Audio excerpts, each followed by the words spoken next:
Okay, good afternoon, guys. Today, I'm going to be telling you how you don't need to be an extraordinary person or an extraordinary student to do extraordinary things. I am as below average as anyone can ever be, but I've still been able to do a little few things because of the opportunities that came my way, and I did magnificent things with them in the simplest way. I'm going to give you all my life hacks today, and if you all use it, you all will come and give me competition, but I'm more than happy to do that right now. So, starting off with the professions, I've switched in a period of 5 years. This is probably between 15 and 20. I've been a nightclub promoter at the age of 15, went on to become an event marketer, went into becoming a hospitality and guest relations executive, started doing market research for a consumer brand, started my own digital marketing startup, and now I found my passion in artist management. What I'm trying to get at right now is, since it's a very young audience out here, you all are all very young right now. Your age is in your favor. It is your advantage at this given point in time. You have the liberty to go in and switch how many ever times you want. You can do what you want about it. No one is going to question you. You can make as many mistakes as you want. No one's going to care. I switch roles weekly out here. So it really doesn't make a difference. My family thought I was retarded, but that doesn't matter. At the end of it, I was happy that I got a bit of learning out of all of these fields. I want to tell you a little about the very first event I did. This was in my 10th grade in school at Bombay Scottish. And we had just passed out. We had just got done with our board exams, and everyone was really emotional. Everyone wanted to know, what are we going to do now? We might not get to spend time with each other anymore.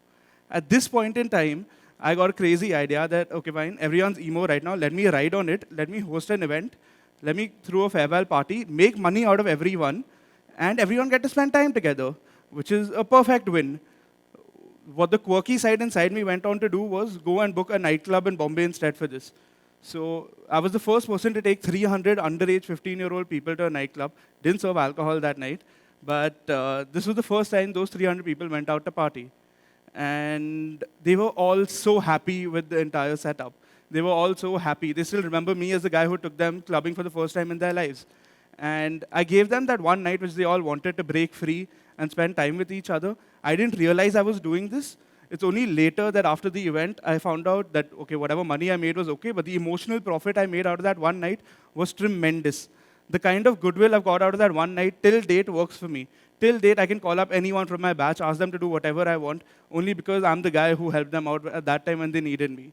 So do things with a commercial agenda, but if you can make someone happy in bargain, go ahead and do it right away. You never know when it's going to come back and help you out. So I came up with this really cool formula when I was in college. Opportunity into optimum utilization of available resources. This was a line I've heard a lot in college. I'm sure you all have heard a lot as well. And deploying it in the right network, and you are a winner for sure. So in college, there was this one cell called the corporate interface cell, which I was made to head. They do something pretty similar to what TEDx is doing today. I invite speakers, ask them to come, do a seminar, do a workshop, conduct workshops, etc.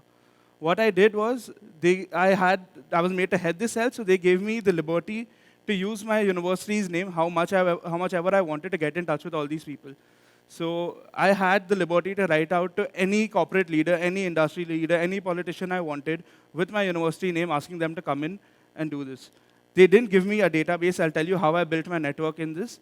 But I used these resources to try and get in all the speakers who I wanted to hear personally, who I wanted to share my ideas with. I was very greedy with all of this.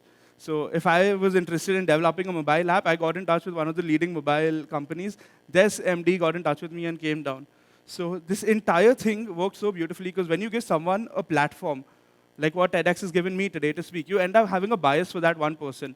You're giving them the respect and everything that they get anyways on a daily basis. When you give someone a platform to showcase what they want, to speak their story, that makes the biggest difference. You get a part in their heart which you can't otherwise take. And that worked very, very beautifully for me.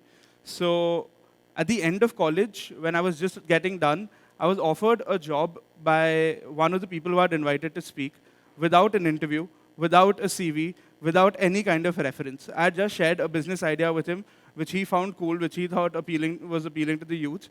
And he had something available he had a role available in his company.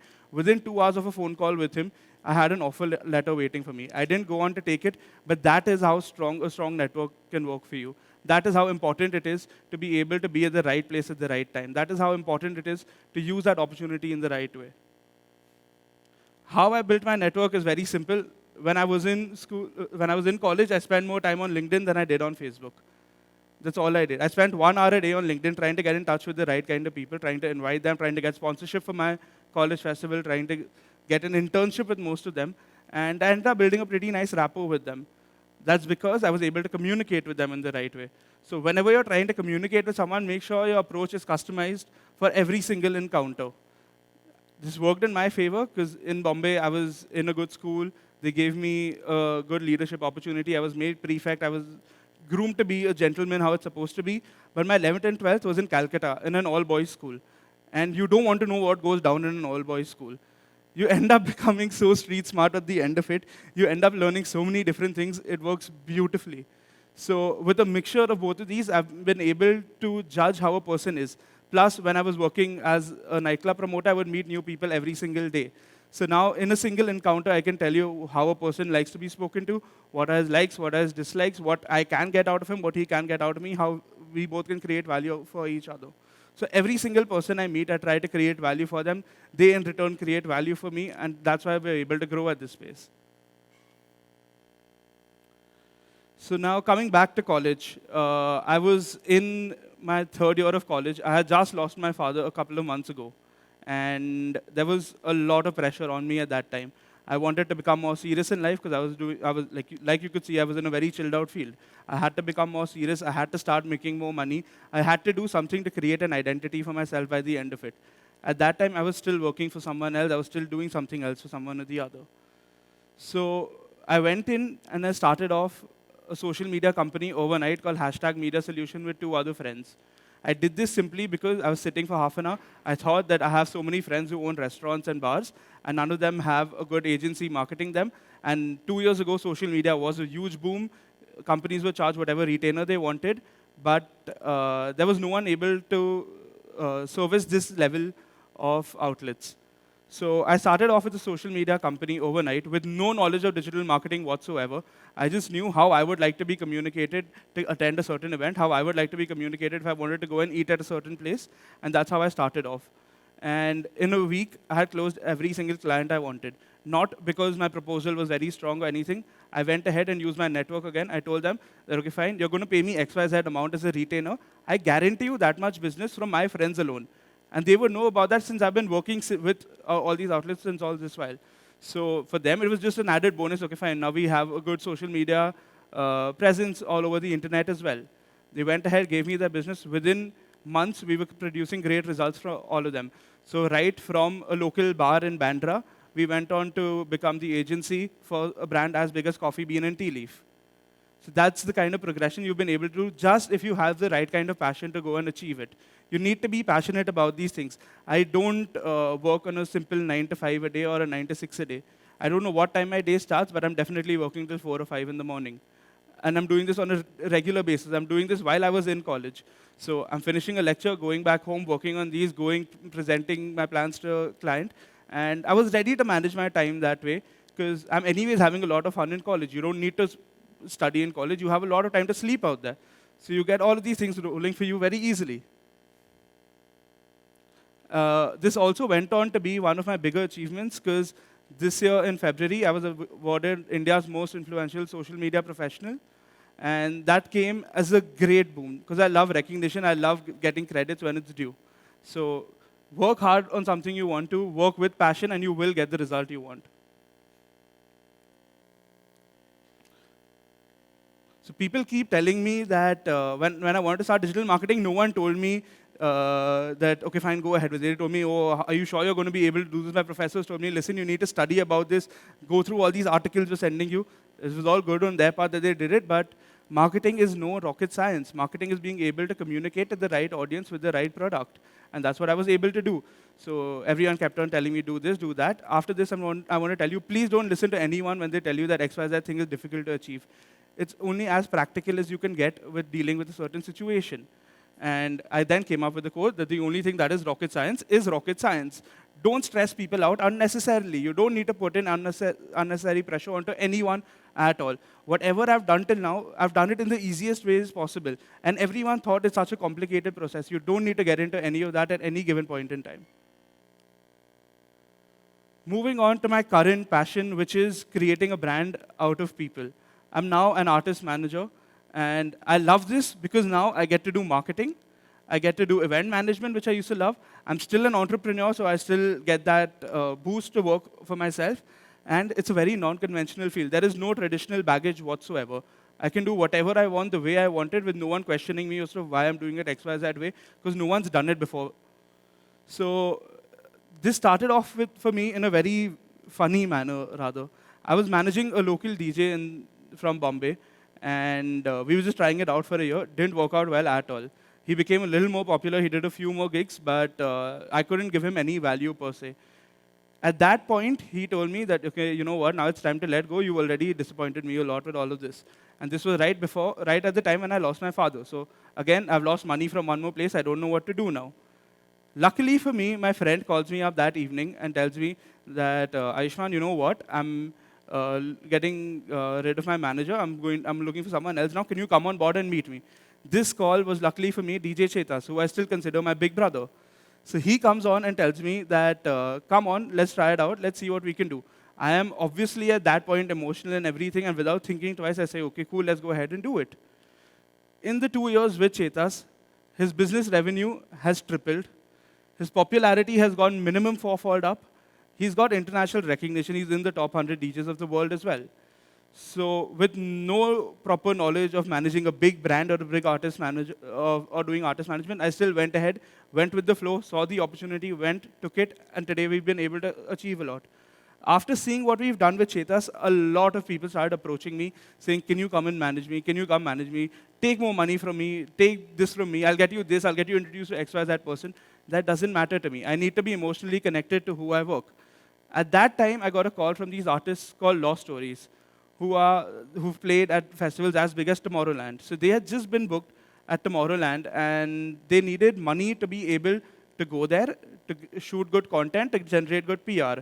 And they came to me saying, Aayushman, listen, we haven't worked before, but we need money right now, and we've seen what you're doing with Chetas. Can you help us out in any manner possible? They didn't offer me their management at first. They just want me to help them out, get some money. So at that time, I got them a brand endorsement, again through my LinkedIn network. I had invited one of these speakers to come in and speak for one of my events at college, but he couldn't make it, but I still had his email ID. I sent him a presentation in the manner which he thought was right. I sent him a presentation which I knew would excite him a bit, and there was value for both the artists. Within a week, they were logged with the biggest artist deal any DJ has got in this country. They were shocked with the entire support and offered me their management. Ever since then, their business revenue has doubled. They've got international recognition. They've got music releases coming out with artists like Alan Walker, One Republic, etc. So with no knowledge of a genre of this market once again, with no knowledge of how to get brands on board to collaborate with artists, with no knowledge of partnerships, I was able to achieve this as well. No rocket science, put in basic principles into place, sent a nice, cute email, got in touch with the right person, and it worked out. It's not that difficult. It's as easy as that. I also work with this artist called Armaan Malik now, who's my only commercial artist per se. And for someone like that to come and ask me to manage him, it's a big thing for me. But what's working for us is we have a common vision. We want to create an international brand. And that's how we're able to work on it right now. I am very emotionally attached to all of my artists. Anything they need, I have to make sure I deliver. I'm very emotionally attached to people as well. My family, my girlfriend, all of them get really upset that I put in too much work into my work life and I don't work on my personal life whatsoever. For me, they're both the same at the end of it. My artists are my family. If they need something, I have to deliver. Till you don't share that kind of a rapport with someone, you will not be able to deliver value to them. So now when someone has an expectation from me, I have to deliver. I have to go out of my way to make sure that happens. I have to do something to be able to outperform. Similarly, they need to be able to do the same for me. When I ask them to do something for me, they'd go out of their way to do it. They know they have to put in this much effort because I'm doing the same for them as well. I want to close by telling you all that age is just a number which is currently in your favor. Please make as many mistakes as you can right now. Try out as many things as you want. You might be someone who loves finance, who's really good at finance, but something in marketing might have attracted you at some given point in time. Go ahead, do an internship. No one cares about what an intern does anyways, but you'll be able to understand how the entire setup works. Understand how it works, and then try and get the two of them to marry. You might be the only guy who can market a financial product better than anyone else. And that is something which is going to be unique for you. That is something which is going to create a niche for you. So don't bother about, oh, I've been doing this since so long. I'm an engineer, I've been doing this since so long. I have a friend who's been an engineer who left IIT at 3 days before his graduation, started off a digital marketing company, and he's doing really well for himself now. So you don't need to bother about where you are. You put in so much effort into it. Be ready to try something new at any given point in time. Be ready to catch every opportunity that comes towards you.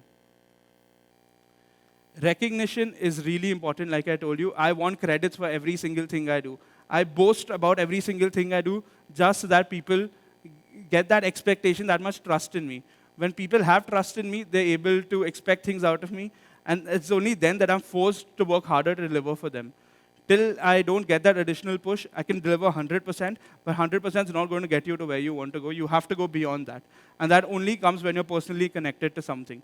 No matter what you say that I'm going to do everything I want, till you're not personally, emotionally connected to it, it's not going to happen. So make sure you get recognition and credits for every single thing you do. Don't wait for anything at all. And lastly, whatever you do, don't do it just for the heck of doing it. Try to leave behind a memory for yourself everywhere you go. Try to be the guy who everyone remembers after they've met. Because you don't want to be another number in the roll call. You want to be your own identity. Thank you so much.